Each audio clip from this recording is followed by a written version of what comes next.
मी बावनकुळे साहेबांचं आणि चव्हाण साहेबांचं अभिनंदन करतो की त्यांनी पायाला भिंगरी लावून प्रवास केला आणि त्यामुळे आपण जे टार्गेट ठरवलं होतं 1.5 कोटीचं 1.5 कोटी सदस्य आपण करू शकलो आणि यातला एकही सदस्य बोगस नाही।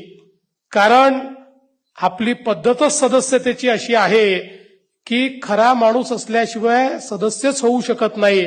सगळ्यांचा डेटा सगळ्यांचा रेकॉर्ड आपल्याकडे आहे। त्यामुळे खऱ्या अर्थानं महाराष्ट्राच्या इतिहासामध्ये 1.5 कोटी सदस्य करणारी महाराष्ट्राच्या इतिहासातली एकमेव पार्टी ही आपली भारतीय जनता पार्टी आहे। याचा मला अतिशय अभिमान आहे आणि म्हणून आता आपलं संघटन पर्व शेवटाकडे चाललेलं आहे।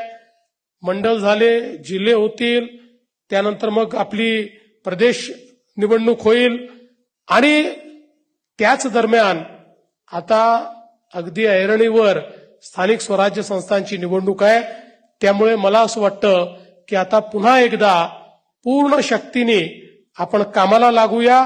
पुन्हा एकदा स्थानिक स्वराज्य संस्थेवर महायुतीचा झेंडा लावूया आणि त्यानंतर अहिल्यादेवी होळकरांनी ज्या प्रकारे आपल्याला उत्तम प्रशासनाचा त्या ठिकाणी परिपाठ टाकून दिलेला आहे त्याप्रमाणे खालच्या संस्थेपासून वरच्या संस्थेपर्यंत उत्तम प्रशासन आपण करून दाखवू आणि आपले प्रधानमंत्री माननीय नरेंद्र मोदीजी जे विकसित भारत 2047 सांगतात, विकसित भारताला विकासाकडे नेण्याचं काम मोदीजींच्या माध्यमातून चालले आहे।